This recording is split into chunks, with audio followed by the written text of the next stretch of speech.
আলাইকুম, আমন্ত্রণ বাংলা ভিশন সংবাদের সাথে আছি সিফাত শারমিন। শুরুতে বিআরবি কেবল সংবাদ শিরোনাম।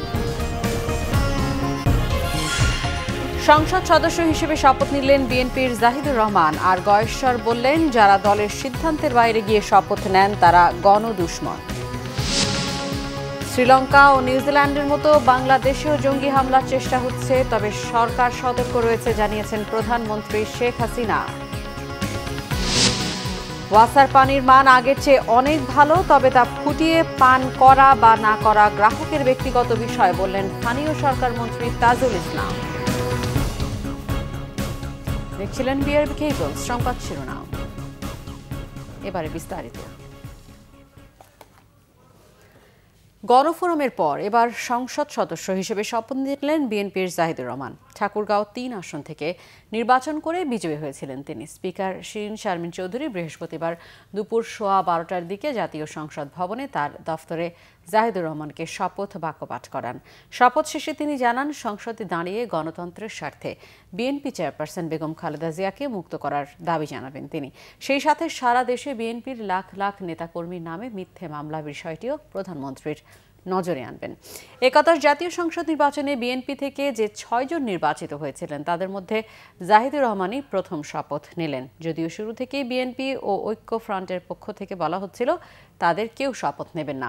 একাদশ সংসদ নির্বাচনে জয়ী 300 প্রার্থীর মধ্যে এ পর্যন্ত মোট 295 জন শপথ নিলেন। গত 30 ডিসেম্বরের নির্বাচনে অংশ নিয়ে মাত্র 6টি আসনে জয় পায় বিএনপি, আর গণফোরামের 2টি মিলিয়ে ঐক্য ফ্রন্ট পায় মোট 8টি আসন। দর্শক, এই মুহূর্তে সংসদ ভবন এলাকায় আছেন সিনিয়র রিপোর্টার সিকান্দার রেমান। আমরা এখন সরাসরি তার সাথে কথা বলবো। রেমান, শপথ শেষে জাহিদুর রহমান সাংবাদিকদের কাছে কি বলেছেন এবং আজ বিএনপি থেকে নির্বাচিত অন্য কেউ শপথ নেবেন কি? সিফাত, আপনাকে ধন্যবাদ। সিফাত, আসলে বিষয়টি শপথ নেওয়ার আগ পর্যন্ত গণমাধ্যম কর্মীদের সেভাবে জানানো হয়নি। হঠাৎ করে সকাল 10টার পরে আমরা জানতে পারি যে বিএনপির যে সংসদ সদস্য আজকে শপথ নিয়েছেন, ঠাকুরগাঁও 3 আসনের সংসদ সদস্য জাহিদুর রহমান জাহিদ, তিনি সংসদে এসেছেন এবং তিনি আজকেই শপথ নেবেন। এই খবরে আমরা গণমাধ্যম কর্মীরা এখানে আসি। তবে প্রাথমিক অবস্থায় কিন্তু বিষয়টি নিশ্চিত হতে পারিনি। পরবর্তীতে আমরা নিশ্চিত হয়েছি যে তিনি শপথ নিচ্ছেন এবং শপথ নেওয়ার পর তাৎক্ষণিক তিনি প্রতিক্রিয়া সংসদের ভেতরেই তিনি জানিয়েছেন। যেই প্রতিক্রিয়া তিনি বলেছেন যে দেশব্যাপী বিরোধী মতের নেতা কর্মীদের উপর হামলা মামলা এবং নির্যাতন হচ্ছে এবং বিএনপি চেয়ারপারসন যে প্রতীক নিয়ে তিনি নির্বাচন করেছেন, ধানের শীষ প্রতীক, সেই প্রতীকের যিনি প্রধান দলীয় চেয়ারপারসন বেগম খালেদা জিয়া, তিনি অসুস্থ বয়স্ক, তিনি কারাবন্দী অবস্থায় আছেন। এই যে বিষয়গুলো, নেতাকর্মীদের এই আটকের বিষয়, হামলা মামলা নির্যাতনের বিষয়, পাশাপাশি বেগম জিয়ার কারাবন্দিত্বের বিষয়, এসব বিষয়ে কথা বলার জন্যই তিনি আজকে শপথ নিয়েছেন। তাৎক্ষণিক অবস্থায় এই বিষয়ে কিন্তু দলের স্থায়ী কমিটির সদস্য গয়েশ্বর রায় বলেছেন এটি দলীয় সিদ্ধান্তের বাইরে তিনি এই কাজটি করেছেন। তো এই বিষয়ে আনুষ্ঠানিকভাবে হয়তো আমরা সংসদের বাইরে এই মুহূর্তে অবস্থান করছি। সংসদ সদস্য যিনি আজকে শপথ নিলেন বিএনপির জাহিদুর রহমান জাহিদ, তিনি এখনও ভেতর থেকে বাইরে আসেনি। আসলে হয়তো আনুষ্ঠানিকভাবে তার কাছ থেকে আমরা জানতে পারবো কোন প্রেক্ষিতে কার নির্দেশে তিনি আজকে এই শপথ নিলেন। আর অন্য যেই যাদের কথা বলছিলেন তাদের কেউ আজকে শপথ নেবেন কিনা সে বিষয়টি কিন্তু এখন পর্যন্ত নিশ্চিত হওয়া যায়নি। সিফাত, ধন্যবাদ। রেমান জানাচ্ছিলেন সংসদ ভবন এলাকা থেকে। এদিকে বিএনপির স্থায়ী কমিটির সদস্য গয়েশ্বর চন্দ্র রায় বলেছেন, যারা দলের সিদ্ধান্তের বাইরে গিয়ে শপথ নেন তারা গণদুশমন। জাতীয় প্রেস ক্লাবের সামনে এক মানববন্ধনে তিনি এই কথা বলেন। গয়েশ্বর চন্দ্র রায় বলেন, যারা দলের সিদ্ধান্ত না মেনে শপথ নিয়েছেন বা নেবেন, সময় মতোই তাদের বিচার করা হবে। দলীয় গণফোরামে আলোচনা করে তাদের বিরুদ্ধে ব্যবস্থা নেওয়া হবে। জনগণ তাদের প্রত্যাখ্যান করবে বলেও মন্তব্য করেন বিএনপির স্থায়ী কমিটির এই সদস্য। শ্রীলঙ্কা ও নিউজিল্যান্ডের মতো বাংলাদেশেও জঙ্গি হামলার চেষ্টা হচ্ছে। এ ব্যাপারে সরকার ও আইন শৃঙ্খলা বাহিনী সতর্ক রয়েছে বলে জানিয়েছেন প্রধানমন্ত্রী শেখ হাসিনা। এ বিষয়ে দেশবাসীকেও সতর্ক থাকার আহ্বান জানান তিনি। বিএনপি জামাতের সন্ত্রাস জঙ্গিবাদের প্রভাব এখনও শেষ হয়নি বলেও মন্তব্য করেন প্রধানমন্ত্রী। দীর্ঘদিন ধরে দাবি ছিল ঢাকা রাজশাহী রুটে বিরতিহীন ট্রেন চালু। অবশেষে আধুনিক সুযোগ সুবিধায় সজ্জিত বর্ণতা এক্সপ্রেস নামে ট্রেন উদ্বোধন হলো। ফলে ঢাকা থেকে রাজশাহীতে যেতে সময় লাগবে মাত্র 5 ঘন্টা। শুক্রবার ছাড়া প্রতিদিন রাজশাহী থেকে সকাল 7টায় আর ঢাকা থেকে দুপুর 1:30টায় রাজশাহীর পথে যাত্রা করবে বনলতা এক্সপ্রেস। গণভবন থেকে ভিডিও কনফারেন্সের মাধ্যমে এর উদ্বোধন করেন প্রধানমন্ত্রী শেখ হাসিনা। উদ্বোধনী অনুষ্ঠানে শেখ হাসিনা জানান, রাজশাহী বিভাগের উন্নয়নে সরকার নানামুখী পদক্ষেপ নিয়েছে। শ্রীলঙ্কায় সন্ত্রাসী হামলার প্রসঙ্গ টেনে সরকার প্রধান বলেন, এ ধরনের হামলার চেষ্টা দেশেও করা হচ্ছে। বাংলাদেশেও এই ঘটনা ঘটানোর অনেক চেষ্টা চলছে, তবে আমাদের গোয়েন্দা সংস্থা এবং পুলিশ আইন শৃঙ্খলা রক্ষাকারী সংস্থা যথেষ্ট সতর্কতা অবলম্বন করে যাচ্ছে। আমি দেশবাসীকে আহ্বান জানাবো যে এই ধরনের সন্ত্রাস জঙ্গিবাদের সাথে যারা সম্পৃক্ত থাকবে, কে কোথায় এই ধরনের সন্ত্রাসী জঙ্গিবাদী কর্মকাণ্ডের সঙ্গে লিপ্ত, সেটা শুধু গোয়েন্দা সংস্থাই না, আমাদের দেশবাসীকেও সতর্ক থাকতে হবে এবং খুঁজে বের করতে হবে এবং সঙ্গে সঙ্গে আইন শৃঙ্খলা রক্ষাকারী সংস্থাকে জানাতে হবে। বিএনপি জামাত এদেশে সন্ত্রাস ও জঙ্গিবাদ তৈরি করেছিল বলে মন্তব্য করেন শেখ হাসিনা। সম্মিলিতভাবে তা দমনে এগিয়ে আসতে দেশবাসীর প্রতি আহ্বান জানান প্রধানমন্ত্রী। বিএনপি জামাত জোট আবার যখন 2001-এ ক্ষমতা আসে, জঙ্গিবাদ সন্ত্রাস সারা দেশে ছড়িয়ে পড়েছিল। 500 জায়গায় একই দিনে বোমা হামলা থেকে শুরু করে গ্রেনেড হামলা, মানুষ খুন করা, আমাদের নেতাকর্মীদের উপর অকথ্য অত্যাচার, নির্যাতন, জেল, জুলুম, অত্যাচার ছাড়া আর কিছু তারা করেনি। এই রাজশাহী ওই বিভাগটাই সে বাংলা ভাই এবং জঙ্গিবাদের একটা আখড়া ছিল। এবং সবচেয়ে দুর্ভাগ্য যে তখনকার সরকার, বিএনপি জামাত সরকার এদেরকে মদত দিত, অর্থাৎ তারা সন্ত্রাস জঙ্গিবাদের দেশ হিসেবে দেশকে সৃষ্টি করেছিল, যার প্রভাব এখনও আমরা দেখি। তাইমুর রশিদ, বাংলা ভিশন, ঢাকা। যে কোনো সন্ত্রাসী হামলা দমনের প্রস্তুত আইন শৃঙ্খলা বাহিনী, জানিয়েছেন কাউন্টার টেররিজম ইউনিটের প্রধান মনিরুল ইসলাম। রাজধানীর বনানীতে কাউন্টার টেররিজম ইউনিট এবং এনইউবি এর সহযোগিতায় উগ্রবাদ ও জঙ্গিবাদ বিরোধী সংলাপে সাংবাদিকদের প্রশ্নের জবাবে এসব কথা বলেন তিনি। মনিরুল ইসলাম বলেন, জঙ্গিদের নিয়ন্ত্রণ করা গেলেও নির্মূল করা সম্ভব হয়নি, তবে জঙ্গি দমনে অভিযান অব্যাহত রয়েছে বলেও জানান এই কর্মকর্তা। বাংলাদেশের নাগরিক যারা আইএসএ যোগ দিয়ে দেশ ছেড়েছে আর তারা এদেশে ফিরে আসতে পারবে না। ফিরে আসার চেষ্টা করলে এয়ারপোর্টে শনাক্ত হয়ে গ্রেফতার হবে। বাংলাদেশে আইএসের কোনো খলিফা নেই বলেও জানান counter terrorism and transnational crime ইউনিটের প্রধান মনিরুল ইসলাম।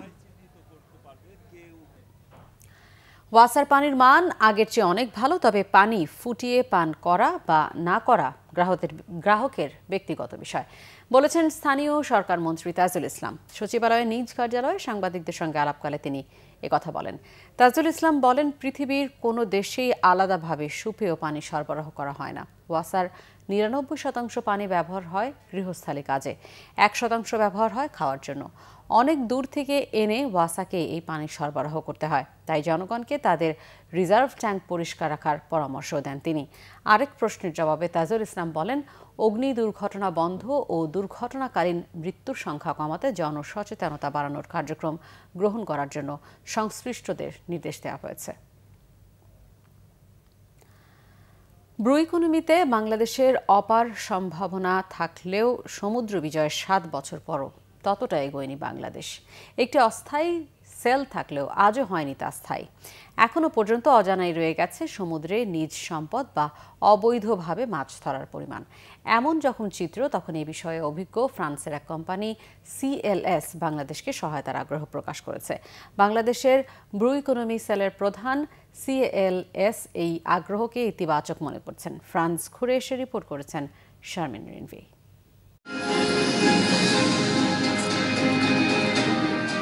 ব্লু ইকোনমি সমুদ্র সম্পদ নির্ভর অর্থনীতি। সমুদ্রের নীল পানি আর তলদেশে থাকা বিশাল সম্পদকে কাজে লাগিয়ে উন্নয়নের স্বপ্ন পূরণে এক অর্থনৈতিক বিপ্লব। বিভিন্ন রিপোর্টে দেখা গেছে, বঙ্গোপসাগরে রয়েছে সোনার চেয়ে দামি বালি, ইউরেনিয়াম, থোরিয়াম। অগভীরে জমে আছে ক্লে, যা দিয়ে তৈরি হয় সিমেন্ট। আন্তর্জাতিক গবেষণা রিপোর্টগুলোতে বলা হচ্ছে, বঙ্গোপসাগরের তলদেশে রয়েছে তেল, গ্যাস, খনিজ সম্পদও। বঙ্গোপসাগরের মাঝেও রয়েছে বিপুল সম্ভাবনা। এ অঞ্চলের টুনা মাছ সারা বিশ্বেই অত্যন্ত জনপ্রিয়। এছাড়া অন্যান্য সামুদ্রিক মাছ, উদ্ভিদ ও জীবজন্তু ভবিষ্যৎ প্রজন্মের প্রোটিনের অন্যতম যোগান দেবে। এমনকি সমুদ্র নির্ভর ঔষধ শিল্প গড়ে তোলা সম্ভব বলে মনে করছেন গবেষকরা। আর এসবই বেশি করে আলোচনায় এসেছে 2012 সালে মিয়ানমার এবং 2014 সালে ভারতের সাথে সমুদ্র বিজয়ের পর। আগ্রহী হয়ে উঠেছে উন্নত বিশ্বের বিশেষজ্ঞরা। তেমনভাবে আগ্রহ প্রকাশ করেছে সিএলএস। ফ্রান্সের মহাকাশ গবেষণা প্রতিষ্ঠান সিএনইএস এর তত্ত্বাবধানে চলে এই সিএলএস, যারা গত 30 বছর ধরে মূলত সমুদ্র গবেষণা ও সামুদ্রিক মাছ ও মৎস্যজীবীদের নিয়ে কাজ করছে। Our goal is to share and to help Bangladesh. আমরা দেখেছি বাংলাদেশের কাছে সমুদ্রে তাদের অংশে কতটুকু মজুদ আছে তার কোনো সঠিক তথ্য নেই। বাংলাদেশের জন্য বরাদ্দ সমুদ্র অর্থনৈতিক অঞ্চলে মাছ ধরার অবৈধ নৌযানের অনুপ্রবেশ বা চোরা শিকার হচ্ছে কতটুকু তাও জানে না দেশটি। এসব বিষয়ে সিএলএস বাংলাদেশকে সহযোগিতা করতে পারে। এছাড়া সিএলএস এর রয়েছে নৌযান নজরদারি ডিভাইস, যা দিয়ে জেলেরা আবহাওয়ার পূর্বাভাস ও নিরাপদ স্থানে ফিরে আসার সতর্কতার তথ্য পাবে। বাংলাদেশ 2017 সালে ব্লু ইকোনমি নিয়ে একটি অস্থায়ী সেল গঠন করে, যারা 17টি মন্ত্রণালয় এবং 10টি অধিদপ্তরের মধ্যে সমন্বয়ের কাজ করছে। তারা সিএলএস এর আগ্রহকে স্বাগত জানিয়েছে। আমাদের সেলটা অস্থায়ী সেল, এটির স্থায়ী কাঠামো, এটির প্রশাসনিক কাঠামোটা কীরকম হবে এটি এখন আমরা ঠিক বলতে পারছি না। সিএলএস সাথে আমাদের যোগাযোগ ছিল, বেশ কয়েকবার তারা এসেছেন। তা আমি আশা করি যদি মৎস্য প্রাণী সম্পদ মন্ত্রণালয় তাদের সাথে একটি সহযোগিতার সম্পর্ক তৈরি করতে পারে, তাতে তারা লাভবান হবে। বলা হচ্ছে 2050 সালে পৃথিবীর জনসংখ্যা হবে প্রায় 900 কোটি। বিপুল এই জনগোষ্ঠীর খাবারের যোগান দেবে সমুদ্র। আর 2030 সালের মধ্যে বাংলাদেশের জিডিপির প্রায় 5 ভাগই আসবে সমুদ্র অর্থনীতি থেকে। Sharmin Rinvi, Bangla vision, Toulouse, France. নিচে সিবিসি টাইলস সংবাদ বিরতির সাথেই থাকুন, ফিরে এসে থাকছে। নিজের স্বাক্ষর জাল করে দলের বিভিন্ন পদ ও সম্পত্তি কেউ দখল করতে পারেন আশঙ্কা বিরোধী দলীয় নেতা এরশাদের, থানায় সাধারণ ডায়েরি। উপাচার্যের আশ্বাসে রাজপথের কর্মসূচি থেকে বিরতি ঘোষণা 7 কলেজের শিক্ষার্থীদের, 29 এপ্রিল পরবর্তী কর্মসূচি।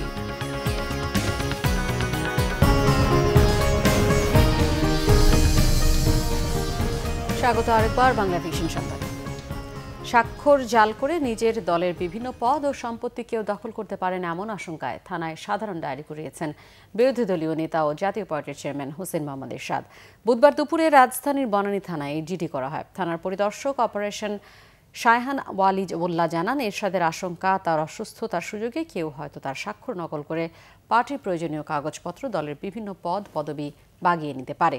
এমনকি তার ব্যাংক হিসাব জালিয়াতি এবং পারিবারিক সম্পদ, দোকানপাট, ব্যবসা বাণিজ্য হাতিয়ে নেওয়া সহ আত্মীয় স্বজনদের জানমালের ক্ষতি করতে পারে বলেও আশঙ্কা প্রকাশ করেছেন তিনি।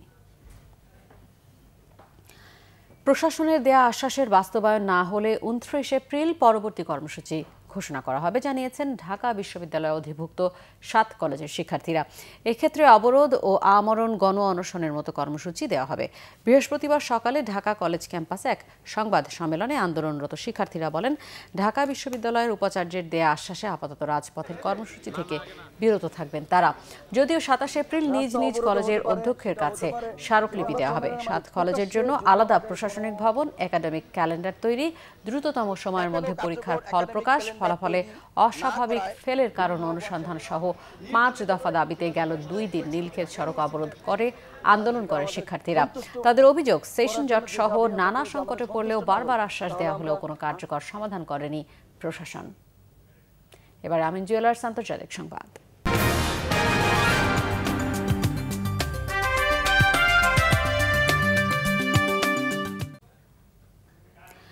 ভারতের প্রধানমন্ত্রী নরেন্দ্র মোদীর বিরুদ্ধে নির্বাচনী আচরণবিধি লঙ্ঘনের অভিযোগ গায়েব হয়ে গেছে কমিশনের ওয়েবসাইট থেকে। সমালোচনার মুখে ভুল স্বীকার করেছে নির্বাচন কমিশন। গুরুতর এই অভিযোগের প্রতিক্রিয়ায় নির্বাচন কমিশন থেকে জানানো হয়, কারিগরি ত্রুটির কারণে এমন হয়েছে। এক্ষেত্রে অস্বচ্ছতার অভিযোগ নাকচ করে বলা হয়, প্রধানমন্ত্রীর বিরুদ্ধে আচরণবিধি লঙ্ঘনের তদন্ত করছেন মহারাষ্ট্রের নির্বাচনী কর্মকর্তা। লোকসভা নির্বাচনের প্রচারে রাজনীতিবিদদের আচরণবিধি লঙ্ঘনের 426টি অভিযোগের তালিকা এবং অগ্রগতি নির্বাচন কমিশনের ওয়েবসাইটে রয়েছে। তবে ওই তালিকায় নরেন্দ্র মোদীর অভিযোগের পাশে নিষ্পত্তি শব্দটি উল্লেখ থাকায় তীব্র সমালোচনার মুখে পড়ে কমিশন। মহারাষ্ট্রের লাতুরের জনসভায় পাকিস্তানের বালাকোটে হামলার উদাহরণ টেনে ভোট চাওয়ায় মোদীর বিরুদ্ধে কলকাতার একাধিক ব্যক্তি 9 এপ্রিল আচরণবিধি লঙ্ঘনের অভিযোগ আনেন। সংবাদ শেষ করব বিআরবি কেবল শিরোনামগুলো আরও একবার জানিয়ে।